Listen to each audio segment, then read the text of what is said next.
Hola hermanos y amigos de la continuación de la Iglesia de Dios. En este video voy a hablar acerca de Jesús, el Hijo de Dios y Salvador.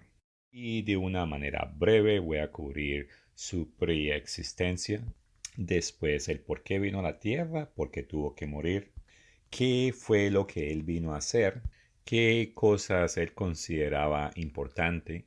Y brevemente también voy a cubrir acerca de los mandamientos, si él los enseñó, si él los guardó, y también voy a discutir qué pasó cuando él estaba muerto. Y como tengo mucho que cubrir, así que comienzo hablando de la existencia de Jesucristo antes de que él se volvió un ser humano. Y bueno, aunque las primeras referencias cronológicas acerca de él se encuentran en las escrituras hebreas, mi primera referencia va a ser Juan 8:58, y es una respuesta que Jesucristo le dio a los judíos concerniente a su edad. Y dice, Jesús les dijo, de cierto os digo, antes que Abraham fuese, yo soy.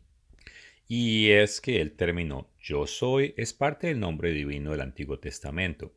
Así que cuando él dijo que yo soy, él estaba diciendo a la gente que él era antes, o sea, existía antes que la creación. Y por eso presento Juan capítulo 1 versos 1 al 14. Y hablando de Jesucristo dice, en el principio era el verbo y el verbo era con Dios. Este era en el principio con Dios. Todas las cosas fueron por Él hechas y sin Él nada de lo que ha sido hecho fue hecho. Y la sencilla verdad es que Jesucristo fue llamado el Verbo, y Él existió antes de los acontecimientos que se escribieron en el Nuevo Testamento. Y aunque Él era un ser espiritual, se hizo de carne y hueso. Leamos lo que Colosenses capítulo 1 versos 15 al 18 dice acerca de Jesucristo. Él es la imagen de Dios invisible, el primogénito de toda la creación, porque en Él fueron creadas todas las cosas, las que hay en los cielos y las que hay en la tierra, visibles e invisibles, sean tronos, sean dominios, sean principados, sean potestades, todo fue creado por medio de Él y para Él. Y a Él es antes todas las cosas y todas las cosas en Él subsisten. Y Él es la cabeza del cuerpo de la iglesia. Él, que es el principio, el primogénito de entre los muertos, para que en todo tenga la preeminencia. Ahora, cuando este ser tomó cuerpo humano, hay personas que incorrectamente afirman que aunque él estaba en la carne, que él de todas maneras retenía su divinidad. Pero eso no es lo que la escritura enseña. Miremos lo que la escritura dice en Primera de Juan capítulo 14. Y el verbo fue hecho carne y habitó entre nosotros. Y este fue hecho significa que él se transformó y se convirtió en un ser de carne y hueso. Y si no lo crees así, bueno, leamos Filemón capítulo 2 versos 5 al 8 que lo hace más claro. Y leo, haya pues en vosotros este sentir que hubo también en Jesús, el cual, siendo en la forma de Dios, no estimó el ser igual a Dios como cosa a que aferrarse, sino que se despojó a sí mismo, tomando la forma de siervo, hecho semejante a los hombres. Y estando en la condición de hombre, se humilló a sí mismo, haciéndose obediente hasta la muerte y muerte de cruz. Y bueno, Jesús antes era Dios, pero él se despojó de su divinidad cuando entró físicamente en el vientre de María. Y bueno, las escrituras que he leído son suficientes para probar que Jesús es Dios, pero si eso no es suficiente, bueno, tenemos el testimonio del apóstol Pablo. Y hablando de Jesús en el Antiguo Testamento, esto fue lo que él dijo. Primera de Corintios capítulo 10, versos 1 al 5. Porque no quiero, hermanos, que ignoréis que nuestros padres todos estuvieron bajo la nube y todos pasaron por el mar. Y todos en Moisés fueron bautizados en la nube y en el mar. Y todos comieron del mismo alimento espiritual. Y todos bebieron de la misma bebida espiritual, porque bebían de la roca espiritual que los seguía. Y la roca era Cristo. Pero de los más de ellos no se agradó Dios, por lo cual quedaron postrados en el desierto. Y en términos del Nuevo Testamento, ese mismo Pablo escribió en Romanos 1 capítulo 1 verso 7, a todos los que estáis en Roma, amados de Dios, llamados a ser santos, gracia y paz a vosotros de Dios nuestro Padre y del Señor Jesucristo. Y también voy a leer capítulo 2 de Colosenses verso 9, porque en él habita corporalmente toda la plenitud de la deidad. Y bueno, en sumadas cuentas había un ser que ha sido eterno y que estaba al lado del Padre y que éste creó todas las cosas. Y este ser, que es Dios, se hizo hombre. Y cuando eso sucedió, se despojó de todas sus cualidades de Dios y fue obediente hasta la muerte. Y obviamente estamos hablando de Jesucristo. Y debido a sus acciones, por eso es que solo a través de Él podemos ser salvos. Y esto queda bien claro en Hechos capítulo 4 versos 10 al 12. Y lo leo que dice, sea notorio a todos nosotros y a todo el pueblo de Israel que el nombre de Jesucristo de Nazaret, a quien vosotros crucificasteis y a quien Dios resucitó de los muertos. Y aquí tengo que parar porque, bueno, temprano dijo que Jesucristo era Dios y que Él se convirtió en hombre y por lo tanto se despojó de su divinidad. Entonces, ¿qué Dios lo resucitó? Y la respuesta es sencilla, Dios Padre. Y brevemente pongo primera de Juan capítulo 1 versos 1 al 3 y el verso 14. En el verso 1 dice que este verbo era con Dios. ¿Y quién es ese otro Dios? En el verso 14 descubrimos que ese otro Dios es el Padre. De regreso a Hechos 4, verso 10, en este contexto es que la escritura dice, y quien Dios resucitó de entre los muertos. Y ahora brinco al verso 12, hablando de Jesucristo, y en ningún otro hay salvación, porque no hay otro nombre bajo el cielo dado a los hombres en que podamos ser salvos. Y aquí hago una pauta, ya que muchas personas falsamente enseñan de que todas las religiones son lo mismo, adoran al mismo ser, sea maometanos, judíos, budistas, etcétera, que todo es lo mismo. Con tal uno se porte bien, uno en su corazón acepte vivir las cosas y enseñanzas de Dios, y todo es de una manera muy generalizada. Pero estas escrituras nos dejan bien claras de que no hay otro sistema o otra manera de obtener la salvación. Y de este mismo Jesucristo es que Oseas capítulo 13, verso 4 dice esto.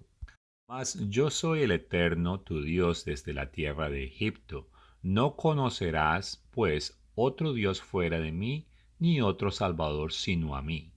Y en 1 de Timoteo capítulo 4, verso 10, solo leo la parte subrayada que dice, esperamos en el Dios viviente, que es el Salvador de todos los hombres.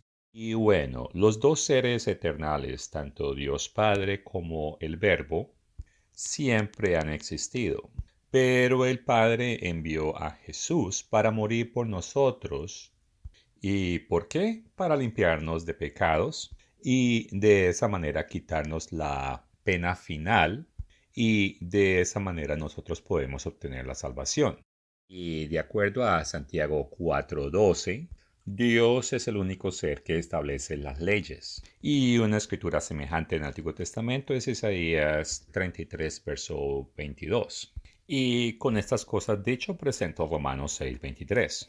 Y es que lo que yo voy a llamar una cláusula dentro de la ley de Dios es que el pecado debe ser condenado con muerte. Por tanto, esta ley no se puede quebrantar por ninguno, ni siquiera mismo Dios. Y por eso vemos que en 1 de Juan capítulo 4, verso 14, la escritura testifica que el Padre envió al Hijo a salvar al mundo.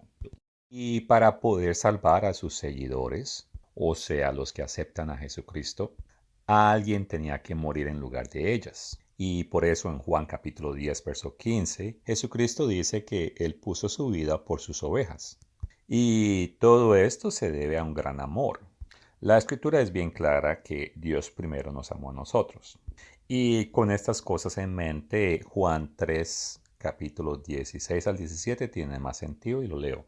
Porque de tal manera amó Dios al mundo que ha dado a su Hijo unigénico para que todo aquel que en él cree no se pierda, mas tenga vida eterna.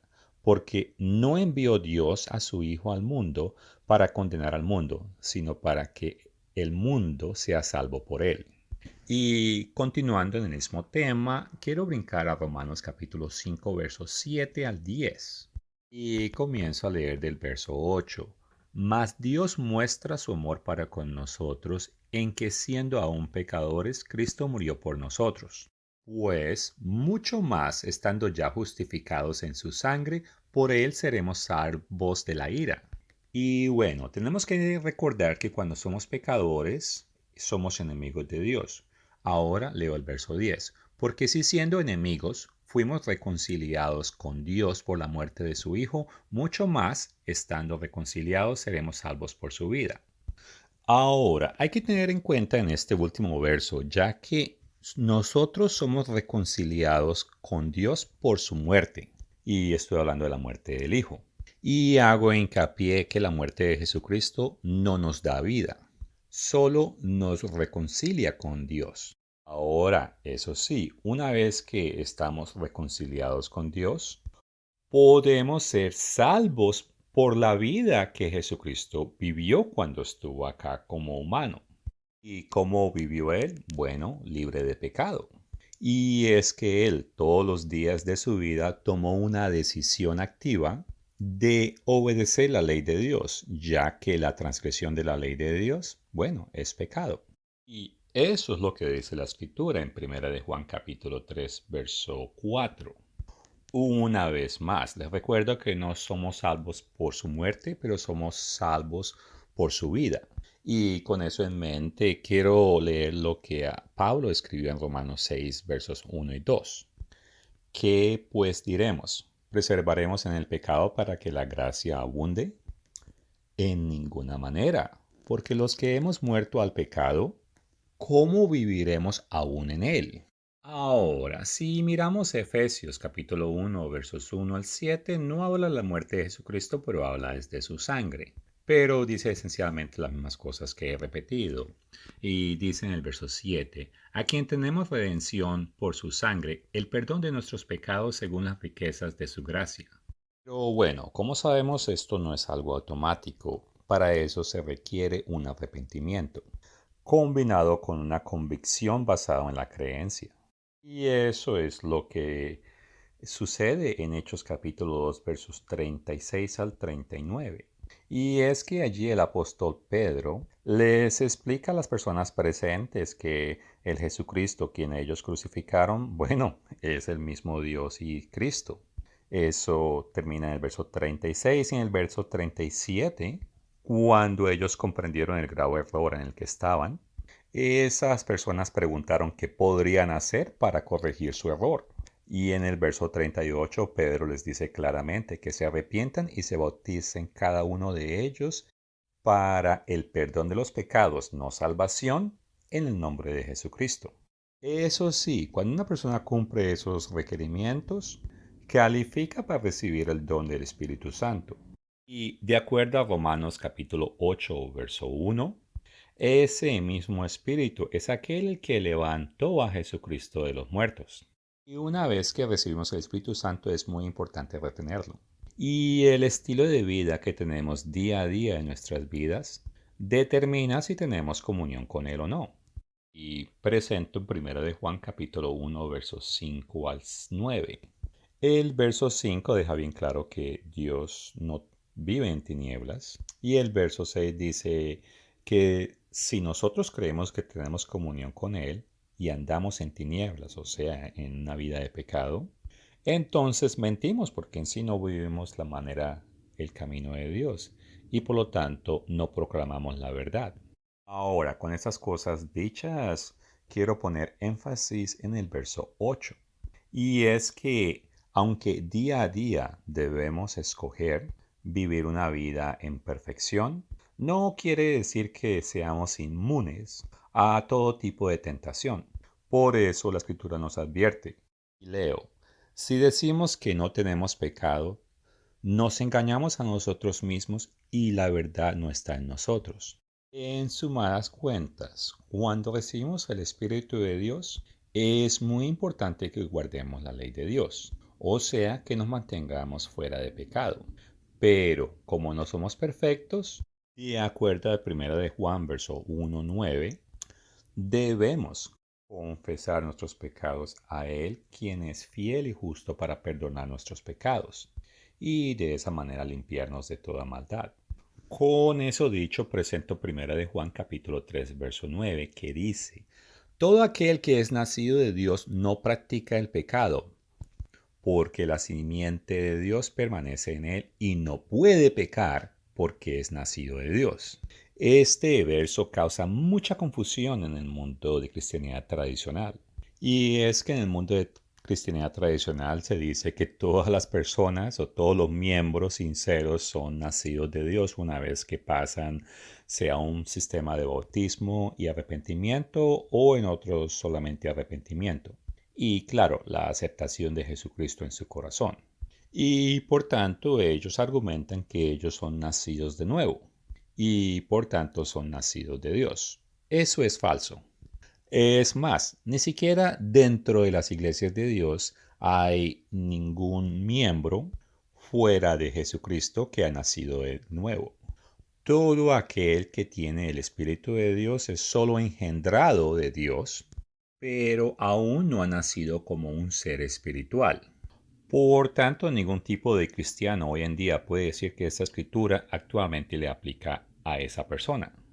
Entonces, cuando sucede esto, bueno, entonces regreso al verso 2 en el mismo capítulo y dice: amados, ahora somos hijos de Dios y aún no se ha manifestado lo que hemos de ser, pero sabemos que cuando Él se manifieste, o sea, cuando Jesucristo regrese a la última trompeta, seremos semejantes a Él, porque seremos transformados y en ese momento seremos seres espirituales.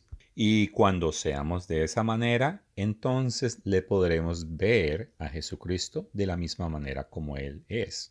Hoy en día no podemos ver a Jesucristo tal como es porque moriríamos. Ahora me gustaría hablar acerca del mensaje que Jesús vino a enseñar. Y para responder eso, bueno, primero quiero ir a Mateo 4, verso 23 y dice: y recorrió Jesús toda Galilea, enseñando en las sinagogas de ellos y predicando el Evangelio del Reino. Y sí, he subrayado el Evangelio del Reino porque eso fue gran tema en su ministerio y que es la culminación de lo que Daniel habló en capítulo 2, verso 45, cuando una roca destruye a todos los reinos del mundo simbolizados en una estatua. Y la escritura dice en el verso 45: el gran Dios ha mostrado al rey lo que ha de acontecer en lo porvenir. Y de acuerdo a Isaías 9:6, el gobernante del reino que va a reemplazar los reinos humanos, dice que su nombre será admirable, consejero, fuerte Dios, Padre eterno, príncipe de paz. Y esto creó gran expectativa ante los seguidores de Jesucristo. Y hoy en día todavía esperamos por estas escrituras que se cumplan y se van a cumplir cuando Jesucristo regrese. De regreso a las escrituras que puse antes, ahora hago referencia a Mateo 9, verso 35. Y una vez más, esa escritura nos recuerda que Jesucristo predicaba el Evangelio del Reino.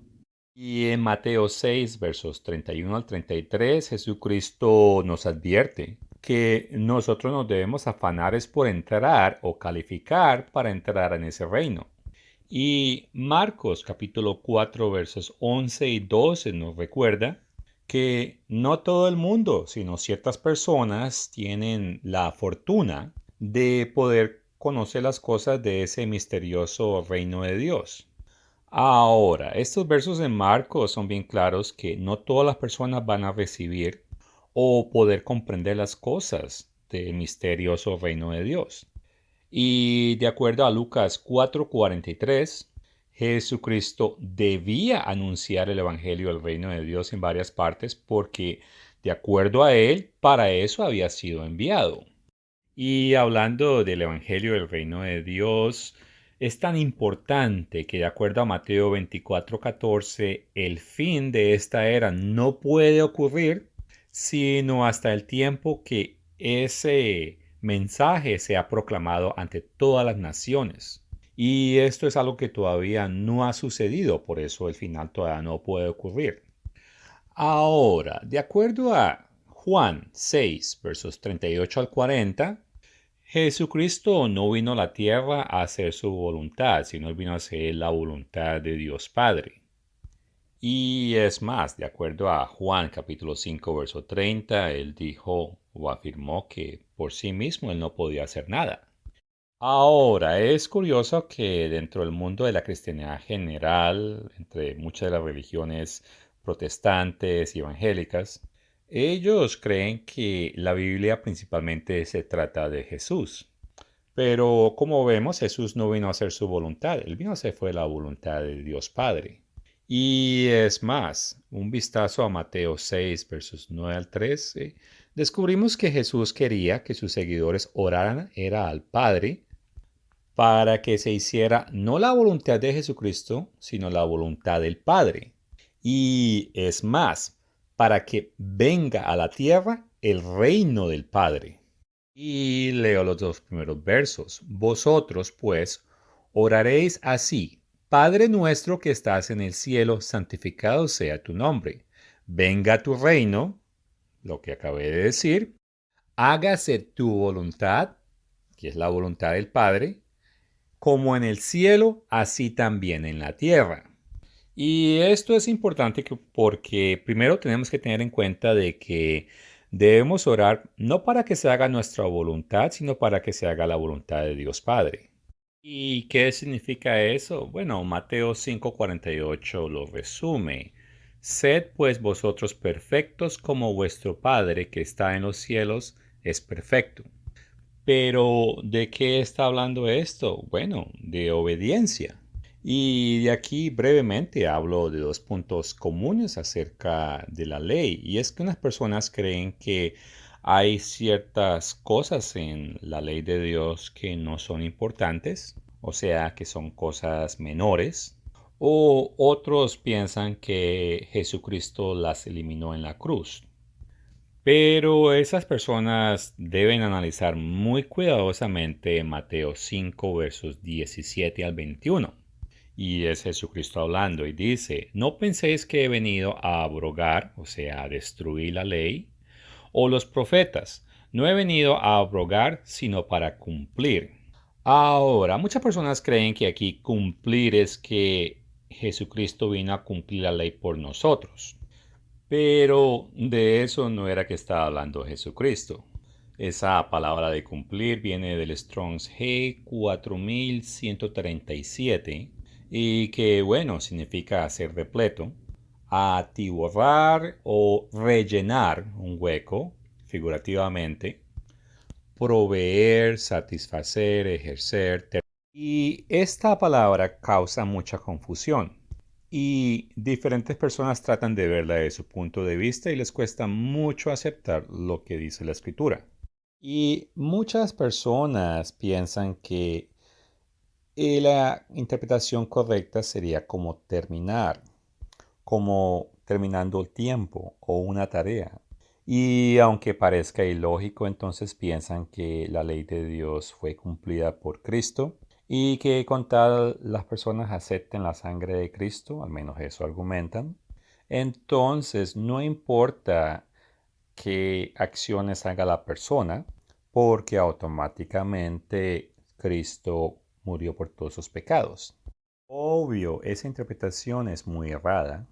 Alternativamente, tampoco podemos argumentar que la ley estaba incompleta y que Jesucristo vino a terminarla o mejorarla porque estaba incompleta. Es más, la ley de Dios existía mucho antes que Satanás se reveló. Y esa misma ley fue la que Adán y Eva quebrantaron. Si echamos un vistazo a Filemón capítulo 2 versos 8 y 10 con énfasis en el verso 8, Primero, la escritura dice claramente que la condición de Jesucristo era una condición de hombre. Y nosotros sabemos que Él era Dios, pero Él se humilló y se hizo como hombre. Y aquí el verso dice que Él se hizo obediente hasta la muerte. Y de esa manera Él retuvo un carácter perfecto. Y eso es lo que Dios Padre quiere que nosotros logremos. Y fue algo que Jesucristo logró como un hombre durante toda su vida. Y presentó Mateo 5, verso 48, que dice, Sé pues vosotros perfectos, como nuestro Padre que está en los cielos es perfecto. Y no es ningún secreto que Jesucristo iba a enviar su Espíritu Santo. Eso lo podemos leer en Juan 16, verso 7, y él sabía que esto iba a suceder. Y de acuerdo a Hechos 5:32, solo los que obedecen son los que pueden recibir ese Espíritu Santo. Regresando de nuevo a Mateo 5:17, Jesucristo es bien claro que Él vino a cumplir. En este verso, la ley obviamente es una referencia a las leyes de Dios y los profetas es una referencia a los escritos que estaban en el Antiguo Testamento, que en ese entonces era la única Biblia que existía. Y como esos escritos son inspirados por Dios, entonces esa es la palabra de Dios. Y Jesucristo se sometió y fue obediente. Y de esa manera pudo cumplir y mantener un carácter perfecto. Y para dar una claridad en esto, Jesucristo en los siguientes versos del 21 al 26, que no los voy a leer, en pocas palabras, Jesucristo afirmó que no es suficiente de abstenernos físicamente de caer en tentación. Y es que Jesucristo fue claro que nuestro estado mental debe ser correcto y sometido a las leyes de Dios. Eso significa que no podemos permitir malos pensamientos o malos deseos habitar nuestra vida cotidiana. Y él dio ejemplos específicos, como codiciar a una persona que no es la pareja de uno, es lo mismo que cometer adulterio. Y odiar a una persona puede ser suficiente para que esa persona que odia corra peligro de juicio. Entonces, si las cosas no estaban bien claras antes, Jesucristo lo dejó bien claro y elevó el entendimiento y la práctica de la ley de Dios a un nivel que de verdad complace a Dios. Por tanto, Jesucristo clarificó o completó la ley y él se sometió a esa obediencia y es lo que espera que nosotros sus seguidores hagamos. Pero regreso a Mateo capítulo 5. Esta vez continúo leyendo en el verso 18. Y Jesucristo dice, porque es cierto os digo que hasta que pase el cielo y la tierra, ni una jota ni una tilde pasará de la ley hasta que todo sea cumplido. Y esta parte es muy importante, de manera que cualquiera que quebrante uno de estos mandamientos muy pequeños, y así enseña a los hombres, muy pequeño será llamado en el reino de los cielos.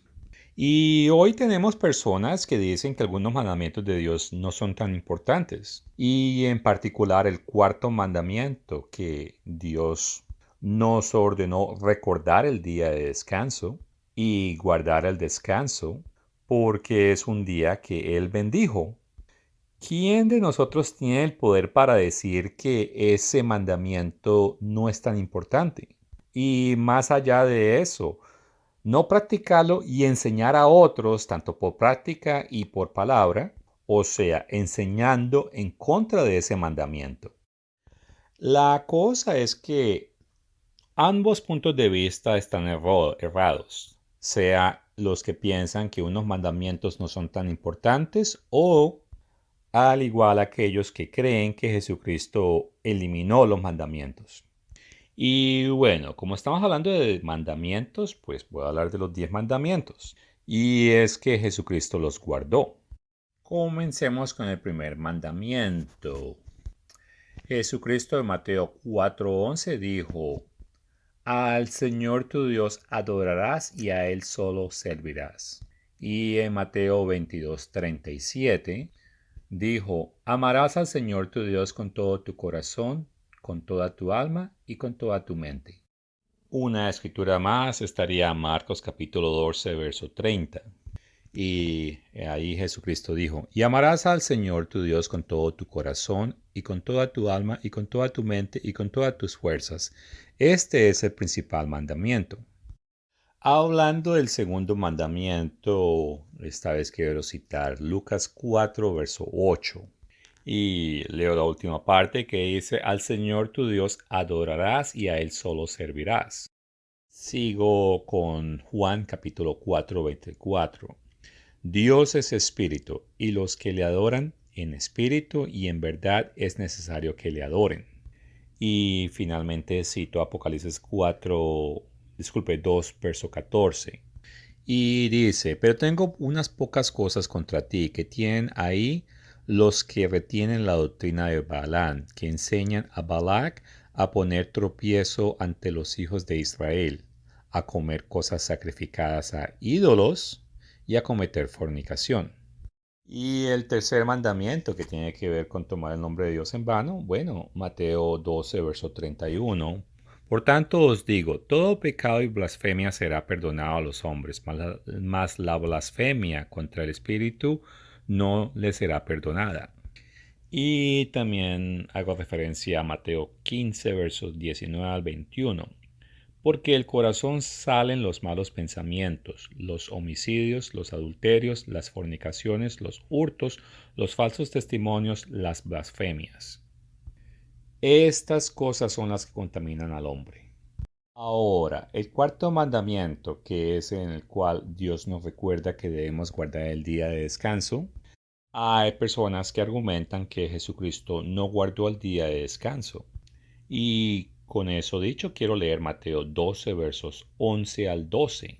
Y es que después de que él había hecho un milagro y había sanado a alguien en el día de descanso, algunos trataron de acusarlo de que él había violado el día de descanso, pero él no lo hizo. Y aquí está la respuesta de Jesucristo. ¿Qué hombre habrá de vosotros que tenga una oveja y si ésta cayere en un hoyo en el día de reposo, no le eche la mano y la levante? Pues, ¿cuánto más vale un hombre que una oveja? Por consiguiente, es lícito hacer el bien en los días de reposo. Y hay personas que ven el día de descanso como un día de pérdida. Y a ellos se les olvida lo que Marcos 2:27 nos enseña, y es que el día de reposo fue hecho por causa de nosotros. El día no se hizo para que nosotros lo siguiéramos, sino se hizo para que nos beneficie a nosotros. Es un regalo de Dios. Y es un día donde debemos congregarnos. Por eso en Marcos 6:2 es claro que Jesucristo se congregaba en las sinagogas ese día. Y dice, y llegando el día de reposo comenzó a enseñar en las sinagogas. Y ahora paso a Lucas 4:6. Y en el día de reposo entró en la sinagoga, conforme a su costumbre, y se levantó a leer. Y en la misma lógica podemos leer a Lucas 4:31, Lucas 6, versículos 5 y 9. Y rápidamente paso a Lucas capítulo 13, versos 14 al 16. Y allí hay otro contexto, o el contexto es que Jesucristo había acabado de sanar a una mujer que tenía una atadura de 18 años. Y en el verso 14, el principal de la sinagoga estaba enojado con Jesús porque él había sanado en el día de reposo. E inclusive argumentó, bueno, hay 6 días, se podía haber hecho eso, pero porque tuvo que esperar para el día número 7. Y en el verso 15 Jesucristo le respondió, hipócrita, cada uno de vosotros no desata en el día de reposo su buey o su asno del pesebre y lo lleva a beber. Y quise hacer hincapié en esto porque esto significa que hay cierta lógica en cuestión de lo que se puede y no se puede hacer en el día de descanso. Y en caso de necesidad o de una enfermedad o una emergencia, el cristiano debe tomar decisiones y no utilizar el día de descanso como para no hacer algo necesario en ese día. Y Jesucristo fue bien claro, es lícito sanar en el sábado, es lícito hacer el bien en el sábado. Y es importante que a través de la semana, primero seamos productivos y hagamos preparaciones de acuerdo para poder descansar en el día de descanso y de esa manera guardar el mandamiento. Y no es un día para dejarlo, para ponerse a hacerle favores a los vecinos o a otras personas. Todas esas cosas las podemos hacer dentro de nuestro tiempo, ya que Dios nos ha dado 6 días. Pero debemos poder juzgar en qué es lo que se considera como un caso extremo o un caso de emergencia o una necesidad la cual sin previo aviso ocurre. Pero bueno, hablemos del quinto mandamiento ahora y con eso voy a comenzar citando Mateo 15, verso 4 que dice, porque Dios mandó diciendo, honra a tu padre y a tu madre. El que maldiga al padre o a la madre muera irremisiblemente. Y ahora brinco al capítulo 19, verso 19. Honra a tu padre y a tu madre, y amarás a tu prójimo como a ti mismo. Y ahora paso a Lucas 18, verso 20. Y aquí Jesucristo hablando de los mandamientos que son requeridos guardar y menciona no adulterarás, no matarás, no hurtarás, no dirás falso testimonio, honra a tu padre y a tu madre. Y ahora hablando del sexto mandamiento, Mateo capítulo 5 versos 21 al 22. Y dijo Jesucristo, oíste que fue dicho en los antiguos, no matarás, y cualquiera que mate será culpable de juicio. Pero yo os digo que cualquiera que se enoje contra su hermano será culpable de juicio. Y también cito Marcos 7, verso 21, que dice, porque de dentro del corazón de los hombres salen los malos pensamientos, los adulterios, las fornicaciones, los homicidios. Y brinco al verso 23, todas estas maldades de dentro salen y contaminan al hombre. Y hablando ahora del séptimo mandamiento, bueno, Jesucristo lo dejó bien claro. Oíste que fue dicho, no cometerás adulterio. Y estoy leyendo Mateo capítulo 5, verso 27 al 28. Ahora el verso 28. Pero yo os digo que cualquiera que mira a una mujer para codiciarla, ya adulteró con ella en su corazón. Y definitivamente este mandamiento Jesucristo habló bastante de él, parece que es un gran problema.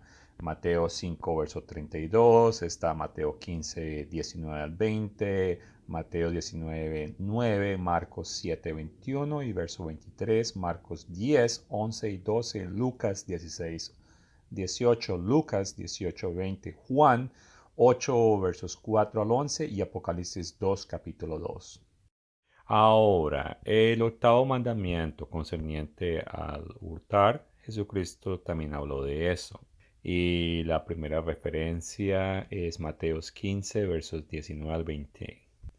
Y que dice, porque el corazón sale malos pensamientos, incluyendo los hurtos.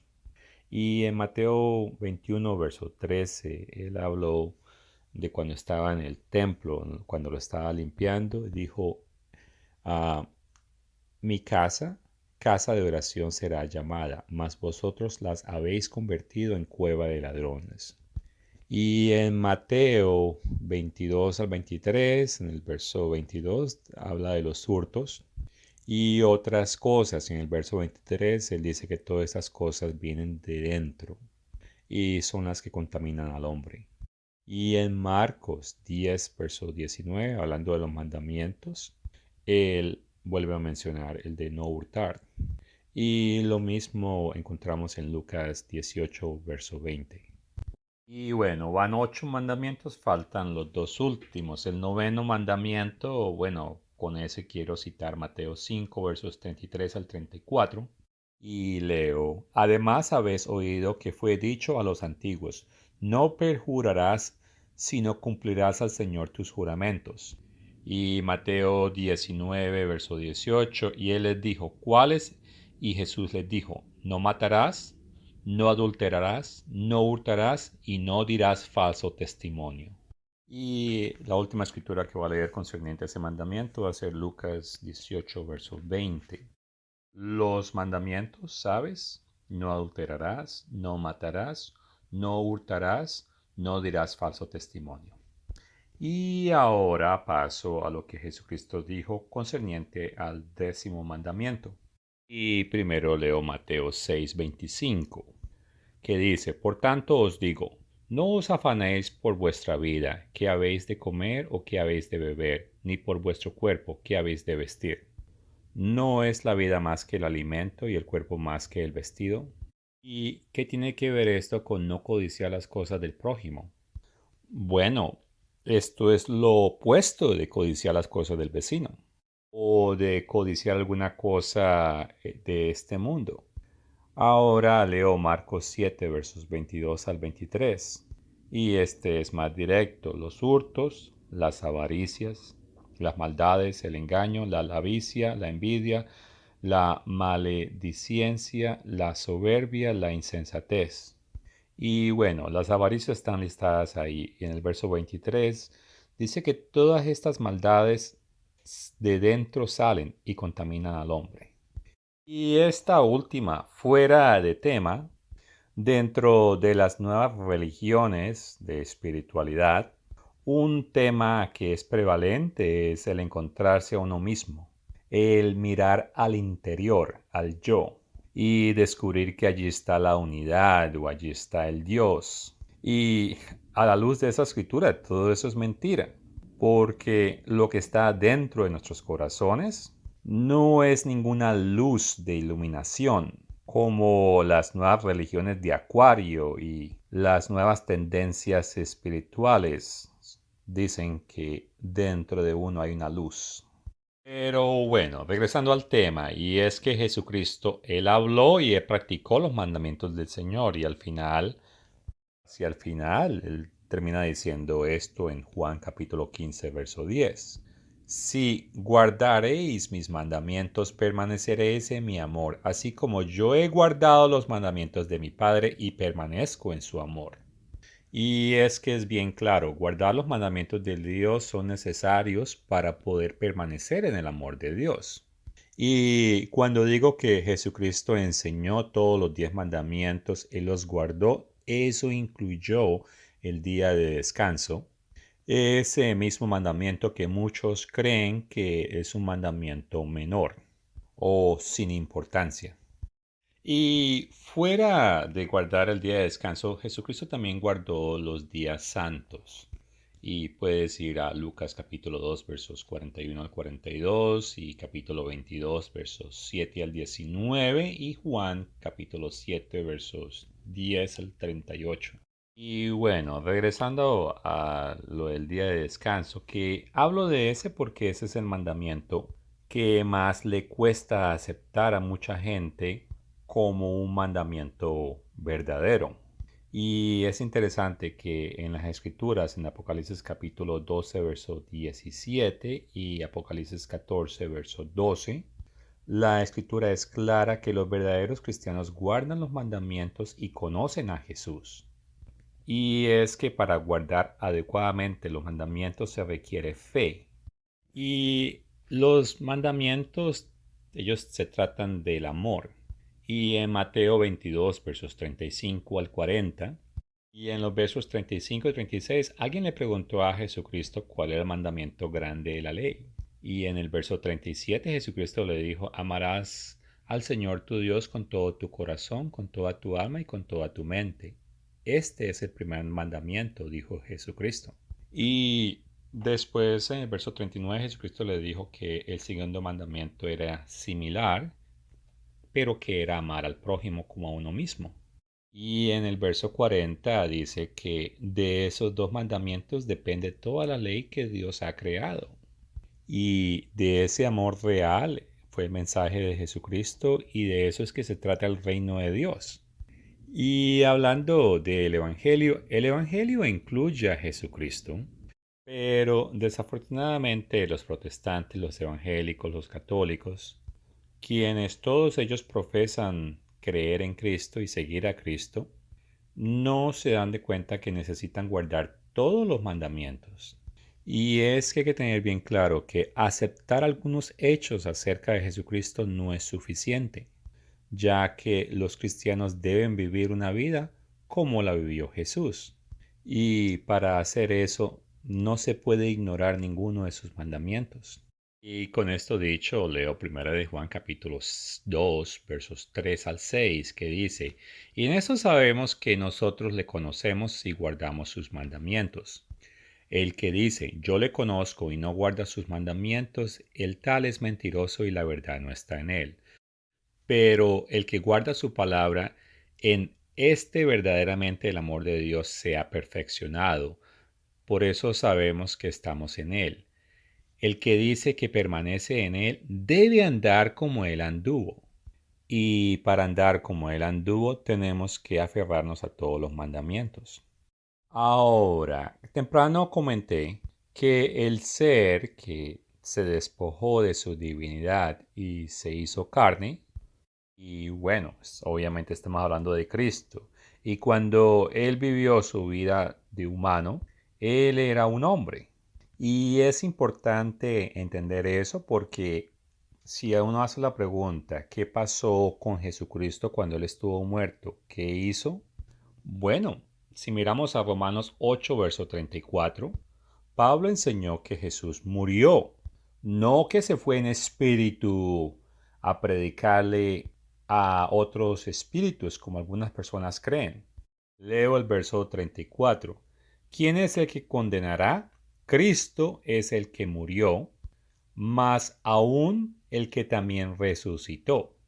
Y si vamos a 1 de Tesalonicenses capítulo 4, verso 14, dice, porque si creemos que Jesús murió y resucitó.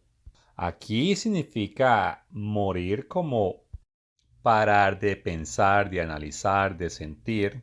Y eso sencillamente significa que Jesucristo no hizo ningún viaje astral, ni tampoco se fue al infierno para predicarle a los ángeles caídos o a otras personas humanas que supuestamente están allá penando. Y digo esto porque de acuerdo al Catequismo de la Iglesia Católica, punto 633, dice esto.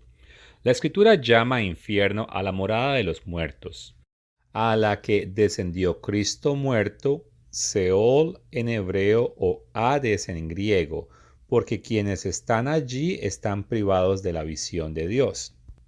Así sucede con todos los muertos, sean malos o justos, mientras esperan al Redentor, lo que no significa que su suerte sea idéntica, como muestra Jesús a través de la parábola del pobre Lázaro, que fue recibido en el seno de Abraham. Son precisamente estas almas santas que esperaban a su Salvador en el seno de Abraham, las que Cristo el Señor liberó cuando descendió a los infiernos. Jesús no descendió al infierno para liberar a los condenados, ni para destruir al infierno de la condenación, sino para liberar a los justos que lo habían precedido. Y el punto 634 del Catequismo dice, el Evangelio fue predicado incluso a los muertos. El descenso a los infiernos lleva a su pleno cumplimiento el mensaje evangélico de salvación. Y bueno, paro aquí. Y es que hay varios problemas teológicos con la visión romana de lo que sucedió. Primero, si Jesús realmente no murió, entonces cuando leemos Romanos 5, verso 8, 8, verso 34 y 1 de Tesalonicenses capítulo 5, 10, la escritura estaría mintiendo porque entonces Jesucristo de verdad no dio su vida. Pero sabemos que Él sí lo hizo. La muerte que Jesucristo experimentó es la misma muerte que todos los humanos experimentamos cuando llegamos al último día de nuestras vidas. Además, Jesús dijo que Él sería como Jonás cuando estuvo 3 días y 3 noches dentro del pez, y estoy hablando de Mateo 12, verso 40. Y es que nadie se atreve a afirmar que Jonás predicó en Hades, durante ese tiempo. Y es que no está registrado en ninguna parte, ni en el Nuevo ni en el Antiguo Testamento, que Jonás hizo eso. Además, no hay ninguna enseñanza en el Nuevo Testamento que diga que Jesús descendió a Hades para predicar a varios espíritus o humanos muertos. Y el cuarto punto es que los muertos están muertos, ellos no están pensando, no están analizando, no están viendo por los seres queridos, ni están pensando en Dios o lamentando sus vidas. Si miramos a Salmos capítulo 6, verso 5, dice claramente que en la muerte no hay memoria. Y en la tumba, que es la palabra Seol, ¿quién te alabará? Y es que los muertos que están en tumbas no alaban al Señor. En Eclesiastés capítulo 9, verso 10, la escritura nos dice que si tenemos metas y queremos lograr cosas, debemos hacerlo hoy en día, mientras que estamos vivos, porque una vez que estamos muertos ya no hay trabajo, ya no hay obra, ya no hay ciencia, no hay sabiduría. Y es que claramente el verso 5 afirma que el que está vivo sabe que va a morir, pero los muertos no saben nada y sus memorias han desaparecido. Así que las conclusiones del catequismo de la Iglesia Católica están erradas 100%.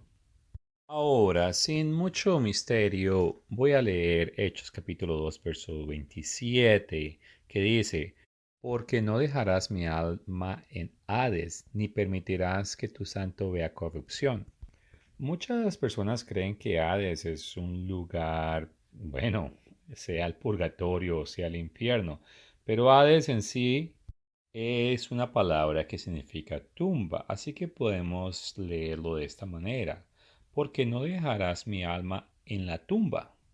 Y es que Dios no lo dejó en la tumba ni el punto que permitió que se echara a pudrir el cuerpo de Cristo. Bueno, voy a parar el video aquí y he basado este video en el artículo que se encuentra en Cockwriter titulado Jesús, el Hijo de Dios y Salvador, y he cubierto la mitad del artículo y pienso cubrir una segunda parte del artículo en un futuro video. En sumas cuentas, Jesucristo existió desde antes del principio y a través de él todo lo que conocemos fue creado, pero él se despojó de su divinidad para hacerse hombre y en toda su vida él vivió una vida perfecta obedeciendo los mandamientos de Dios y por lo tanto no pecó.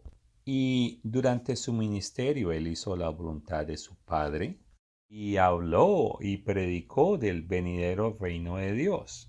Y cuando él murió como cualquier humano muere y tuvo que ser resucitado por Dios Padre. Y un poco de tiempo después él se levantó o se elevó, pero de la misma manera él va a regresar a establecer el reino de Dios aquí en la tierra. Y con esto culmino. Gracias por su tiempo.